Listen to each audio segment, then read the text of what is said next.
I never thought I'd be telling this story, but sometimes life takes such unexpected turns that you need to get it all out, if only to make sense of it yourself. My name is Melissa, and at 35, I've experienced more joy and pain than I ever thought possible. The world I once knew has crumbled around me, leaving me to pick up the pieces and try to understand where everything went so terribly wrong. Let me start from the beginning. A year ago, I finalized my divorce from Richard, my ex-husband, despite what you might think. We managed to keep things civil. Richard is a wealthy man, and he was generous in the settlement. He left me our large suburban house where I live with our son Tommy and an apartment in the city that provides steady rental income. The house is beautiful with a sprawling backyard where Tommy loved to play, and the apartment is in a prime location that ensures I'll never have to worry about finding tenants. Mommy, when is Daddy coming? To visit Tommy would ask me almost every day, his big blue eyes full of hope and innocence. He was 6, and despite the divorce, Richard remained a constant presence in his life. This weekend, sweetheart, remember, he promised to take you to the park, I'd reply, grateful that at least this part of our broken family still worked. Richard would come by every Saturday morning, his expensive car pulling into our driveway at exactly 9 o'clock a.m. Never late, you're doing a great job with him, Mel. Richard told me one day after dropping Tommy off, I know this isn't easy, but you're handling it better than anyone could. My own family situation was complicated. My parents divorced when I was 3, and my mother remarried pretty quickly. I still remember the confusion of suddenly having a new man in the house calling himself my dad. A year later, she had Jessica, my half-sister, growing up. Jessica and I were never close. We maintained what I'd call a politely distant relationship, different fathers, different personalities, different lives. Why don't you and Aunt Jessica ever hang out like other sisters? Tommy once asked me innocently during dinner, his fork pushing around the peas. He was trying to avoid eating. I remember pausing before answering. Sometimes sisters are just different, honey. But that's okay, just like how you don't always want to play with every kid in your class. But she never comes to my birthday parties. He pointed out, finally putting a spoonful of peas in his mouth. Ed, Jessica is very busy with her own life, I explained. Though the truth was more complicated, Jessica had always seemed to resent our family dynamics, especially after my father continued to support me financially through college, while her own father struggled to make ends meet. If only I'd known then how those differences would tear our family apart. Looking back now, I can see the warning signs, the subtle eye rolls. When I mentioned my new car, the backhanded compliments about my lucky marriage to Richard, the way she'd suddenly become busy whenever I invited her to family gatherings at our house. Your sister's just jealous. My friend Sarah used to tell me some people can't handle seeing others succeed. I'd always brush off such comments, telling myself that family was family, and that someday we'd find a way to bridge the gap between us. How naive I was. Everything changed when my grandmother, my father's mother, passed away. She was a simple woman who lived in a modest house on the outskirts of town, the kind of place where window boxes overflow with geraniums and the screen door creaks. In exactly the same way it did 30 years ago, the funeral was small but dignified, just like she would have wanted. What I didn't expect was that she'd left everything to me in her will, the house and all her savings. I hadn't even known she had savings. Your grandmother always had a soft spot for you, my father told me at the funeral, his eyes red-rimmed as we stood in the cemetery. She loved how you'd visit her every Sunday with Tommy, even after the divorce. She used to tell me that girl has a good heart just like her daddy. I just wish Tommy could have had more time with her, I replied. Watching my son place a small bouquet of daisies on her grave. He'd picked them himself from our garden that morning. Mommy is great-grandma in heaven now. Tommy asked, his small hand slipping into mine. Yes, sweetheart. And I bet she's already baking her famous chocolate chip cookies up there. I was still processing this inheritance when my parents called me over to their house for what they called an important family discussion. The moment I walked in, I could feel the tension in the air. The house smelled of my mother's signature pot roast, but the familiar comfort of home was overshadowed by an unmistakable atmosphere. Spirit of confrontation. my mother sat me down at their kitchen table, the same one where we'd had countless family dinners. The scratches from Jessica's teenage years were still visible in the wood. Permanent reminders of family history. "Would you like some coffee?" my mother asked already. Pouring me a cup in the mug she knew was my favorite. "We need to talk about your grandmother's house," she began, her voice carrying that particular tone I'd learned to be wary of since childhood. "What about it?" I asked, already feeling defensive. I wrapped my hands around the warm mug, bracing myself well. My stepfather chimed in, leaning forward in his chair that creaked under his weight. "You have to admit, you've got quite a bit of property now, the house from Richard, the rental apartment, and now this." He let the words hang in the air, heavy with implication. I watched as my mother nodded along, her perfectly manicured nails tapping against her own coffee cup in a rhythm that set my teeth on edge. "Jessica's been struggling, my mother," continued, her voice taking on that persuasive tone she perfected over the years. "She's been renting that tiny apartment for years. It's barely bigger than a closet, really. And with her salary at the city administration, well, you know how government jobs pay." I sat silently watching steam rise from my untouched coffee.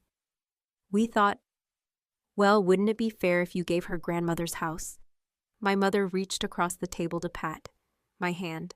"After all, you've been so blessed, Melissa, and Jessica, she's had it rough after all," my stepfather added with what he probably thought was a persuasive smile. "It's not like it's a particularly valuable property. You wouldn't really be losing much, and think how much it would mean to your sister." I sat there stunned by their audacity, but also feeling a familiar guilt creep in. It was true, I did have more than Jessica, and the house wasn't particularly valuable. The weight of their expectations pressed down on me like a physical force. "Have you discussed this with Jessica?" I asked, already knowing the answer from the way they exchanged glances. "Well, we wanted to talk to you first," my mother said quickly. "But she's been having such a hard time lately, She broke up with that boyfriend of hers, the one from the bank." I hadn't known. I realized with a start that I knew very little about my sister's life these days. When was the last time we'd had a real conversation? Christmas, maybe? And even then it had been mostly small talk about the weather and Jessica's complaints about her job. What my parents didn't know was that Tommy's health had been deteriorating lately. The signs were subtle at first. Unexplained bruises, frequent fatigue, AP that no amount of time in the sunlight seemed to cure. He'd been sick since birth, but doctors struggled to diagnose him properly. They kept saying he was just a delicate child, that some kids take longer to build up their immune systems. But mother's intuition told me something was seriously wrong. It wasn't until he turned for that we got the devastating news. Blood cancer. I remember sitting in Dr. Martinez's office, the walls covered with cheerful children's drawings that seemed to mock the gravity of the moment. "The tests are conclusive," Dr. Martinez said gently, sliding the results across her desk. "It's acute lymphoblastic leukemia. I know this is overwhelming, but we need to start treatment immediately." I clutched Tommy's small hand, trying to keep my boy steady. "What are his chances?" "Every case is different," she hedged, but her eyes told me more than her words. "We're seeing some concerning patterns in his latest tests. The treatment isn't working as well as we'd hoped."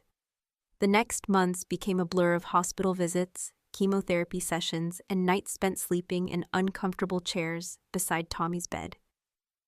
Richard, despite our divorce, was there every step of the way.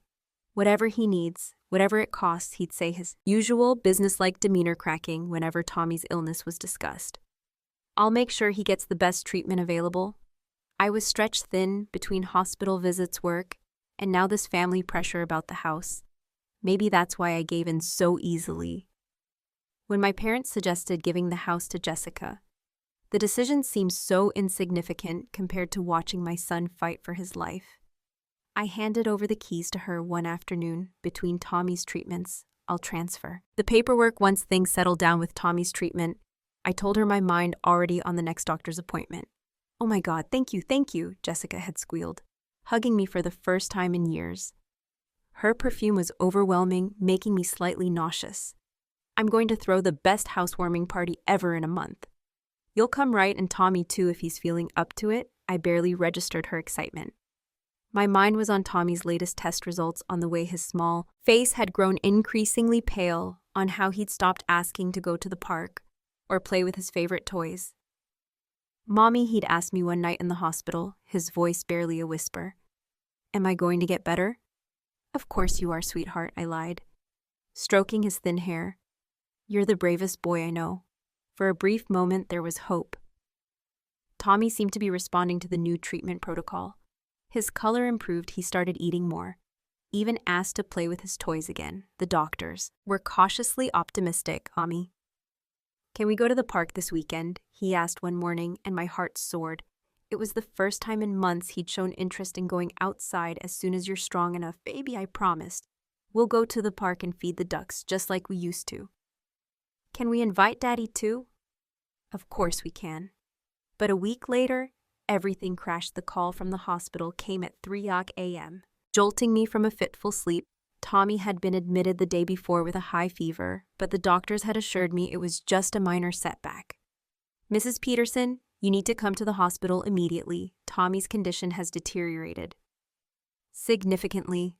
The nurse's voice was professional but gentle, setting off every alarm bell in my head. I don't remember the drive to the hospital. Everything was a blur of streetlights and rain-select roads. I ran 3 red lights, but I didn't care. All I could think about was reaching my son by the time I arrived. It was too late. The doctors were already working on him, but I could see in their faces that they were fighting a losing battle. The next few hours were a nightmare of medical terms, desperate measures, and finally, devastatingly, silence. "I'm so sorry, Mrs. Peterson. We did everything we could." Dr. Martinez's voice cracked as she delivered the news. His system was too weak to fight anymore.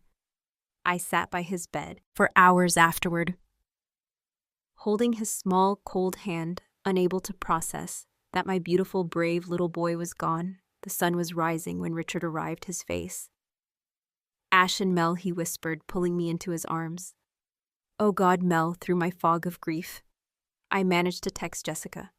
"Tommy died, funeral in 3 days." Her response came 5 minutes later. Okay, just that one word, lowercase. No emotion, no condolences, no acknowledgement that her nephew, a child she'd known since birth, had just died when I called my mother an hour later. Her response was even more shocking. I had to steady myself against the wall as I dialed, needing to hear my mother's voice, needing the comfort only a mother could provide. "Oh yes, Jessica told us," she said, her voice distant and distracted. "Listen, honey, about the funeral, we won't be able to make it. We have other commitments that day." "Other commitments," I repeated, convinced I must have misheard. The world seemed to tilt on its axis. "Yes, Jessica's housewarming party is that day, and I promised to help her prepare you. Understand, don't you? These things are so much work, and we've already invited everyone. It would be such a hassle to reschedule." I gripped the phone tighter, my nipples turning white. "Mom, this is Tommy's funeral. We're talking about your grandson's funeral."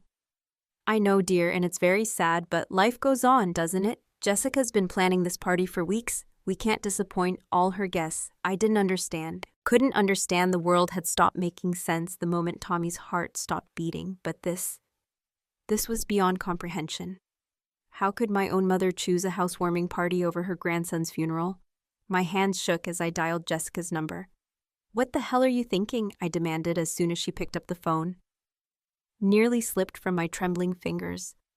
"Why are you having your party on the day of Tommy's funeral?" "Because that's the day I want to have it," she replied, her voice cold and matter-of-fact. I could hear music playing in the background, the sound of her walking around what was supposed to be her new home. "I've been planning this. All the invitations are sent out, Jessica. This is my son's funeral. We're talking about my son, your nephew, the little boy who used to make you birthday cards every year. Can't you move the party?" "Why should I?" she snapped, and I heard something crash in the background. "It's just a funeral. He's dead anyway. It doesn't matter to him. When he goes in the ground, I'm alive and I want to celebrate my new house. Do you know how long I've waited for this?" The phone slipped from my numb fingers, clattering against the kitchen floor. In that moment, something inside me broke, and something else, something harder and colder, took its place. I thought about all the times Jessica had held me when I cried over Tommy's illness, all the times she'd promised to be there for me. Had it all been an act, the funeral was a blur of black clothes and whispered condolences. Richard stood beside me, a steady presence, his hand occasionally squeezing mine. When the grief threatened to overwhelm me, my mother and stepfather showed up for exactly 10 minutes, looking uncomfortable in their party clothes, beneath their hastily donned black coats. "We can't stay long," my mother whispered, not quite meeting my eyes. "Jessica needs help setting up." I watched them leave, feeling nothing but a cold, empty space where my heart, us used to be. Their car hadn't even left the parking lot before I saw my mother checking her phone, probably coordinating party details with Jessica. "Did you hear about Jessica's party?" My cousin Sarah whispered to me during the reception. "She invited half the town. None of us are going." "Of course it's not right. We all told her so." But she wouldn't listen. I nodded, a plan already forming in my mind. The grandmother's house was still legally mine. Jessica had the keys. Yes, but not the deed, not the paperwork, not the legal right to host anything there. At 6:00 sharp, when I knew Jessica's party would be in full swing, I made 2 calls. The first was to the police reporting intruders in my grandmother's house. My voice was steady as I gave them the address, explaining that people were using my property without permission. The second call was to my lawyer, confirming that all the property documents were in order. "Everything's exactly as it should be." He assured me the house is still legally yours, no transfers have been processed. I arrived just as the police did. The music was blaring, some pop song about celebration and good times, and through the windows I could see people dancing, drinking, laughing. Jessica was in the middle of it all, wearing a new dress, playing hostess in a house that legally belonged to me. The police officers were professional and efficient. I showed them the documents, my hand steady as I pointed out the property deed with my name, clearly listed as owner. "This is my property." I told them, my voice carrying across the sudden silence as the music cut off. "These people are here without my permission." The chaos that ensued was beautiful to watch. Jessica's face turned from confusion to rage as her guests began leaving, not wanting to be involved in a proper dispute with police. Present, her carefully arranged party food sat abandoned on tables, her decorations suddenly looking cheap and tacky in the harsh reality of the moment. "But she gave me this house," Jessica screamed, mascara running down her face as she pointed at me. "Tell them, Mom, tell them how she promised it to me." Our mother and stepfather tried to intervene, but without legal documents, their words meant nothing. They could only watch as Jess' perfect party fell apart around them. "Show me the paperwork," I said calmly, standing in the middle of what was supposed to be Jessica's moment of triumph.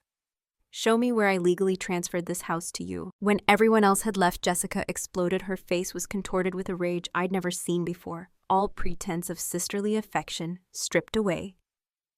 "You stuck-up thing," she screamed, knocking over a vase of flowers, water and petals scattered across the floor. "You've always had everything: rich husband, big house, everyone's sympathy. I hate you. I'm glad your husband left you, and I'm glad your Brad is dead." The words echoed in the suddenly silent room. I looked at my mother, expecting something horror shock. Instead, she moved to stand beside Jessica, her face hard with anger. "You've always been selfish, Melissa," she spat. "Always thinking you're better than everyone else, just because you married rich, just because you had a sick child." Everyone felt sorry for. I felt a cold clarity wash over me as I watched them for years. I've been supporting them financially. $1,500 every month without fail, deposited into their account.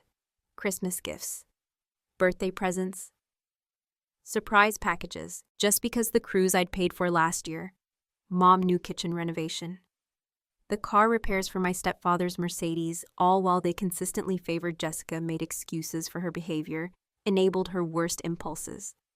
"Let me make something very clear," I said, my voice steady and cold from this moment on. "The money stops, all of it, the monthly deposits, the gifts, the random acts of generosity you've come to expect. It's done." My mother's face went pale.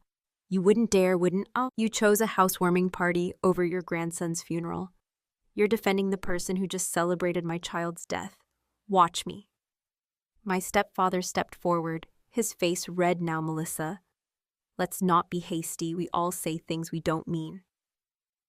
When we're upset, I mean every word. I cut him off. You won't see another penny from me. Ever get out of my house, all of you, and don't ever contact me again. You can't do this to us. My mother's voice cracked the reality of what she was losing. Finally, hitting her with your parents? No, I replied. Parents don't do what you did. Parents don't choose a party over their grandson's funeral. Parents don't defend someone who celebrates a child's death. You're just people I used to know. This isn't over. Jessica threatened as they left, but I could see the fear in her eyes. She'd always relied on our parents, and now I'd just cut off their main source of extra income. You'll regret this the next day. Social media exploded with my mother's posts about my cruelty and Jessica's tearful comments about being homeless, but they conveniently left out the part about choosing the party over Tommy's funeral. The truth came out quickly, though our relatives and friends knew what really happened. They'd been at the funeral, seen the party.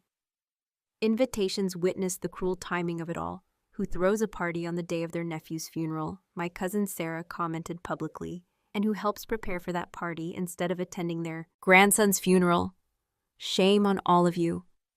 The backlash was swift and merciless. Jessica's tearful posts about sisterly betrayal were met with disgust and condemnation when someone leaked the information about how much financial support I'd been providing all these years. The comments became even more scathing. She was forced to shut down her social media accounts as people shared the story of her heartless celebration and our parents' enabling behavior. Months passed. I was starting to heal, attending weekly therapy sessions, learning to live with the Tommy-shaped hole in my heart. My therapist, Dr. Anderson, helped me work through the layers of grief, not just for Tommy, but for the family. I thought I had, then my neighbors called about vandalism. At my grandmother's house, someone's breaking all the windows, Mrs. Jenkins reported. Her voice shaking, I can hear the glass shattering, thanks to the security cameras I'd installed, a precaution that now seemed preed. I had clear footage of Jessica smashing every window in the house. The video showed her methodically working her way around the building, her face twisted with hatred as she threw rocks through each pane. I didn't hesitate to press charges when my mother called begging me to reconsider. I felt nothing but cold satisfaction. You'll ruin her career, she wailed over the phone. She'll lose her job at the city administration. Think about her future. Like she thought about Tommy's funeral, I replied and hung up. Jessica was fired when the video went viral. The court ordered her to pay substantial fines and damages last. I heard she's unemployed and with our parents. Her prestigious position at the city administration, just another casualty of her own hatred. Some might call it cruel, but I feel no remorse every time I visit Tommy's grave. I remember Jessica's words about my brat and her party on his funeral day. Some things are unforgivable. Yesterday, my therapist asked if I ever think about reconciling with my family. They're not my family anymore, I answered. Looking at her office window at the spring tree is beginning to bloom. Family doesn't do what they did. I'm learning to live again one day at a time. Tommy taught me about unconditional love, the kind that persists even when your heart is shattered into a million pieces. Jessica taught me about unconditional hate, the kind that consumes everything it touches. And I've learned that sometimes the family you're born into isn't the family you end up with. As I sit in my quiet house looking at Tommy's photos, I know I made the right choice. Some bridges once burned should stay ashes. And sometimes the only way to honor the memory of those we've lost is to cut ties with those who dishonored their passing.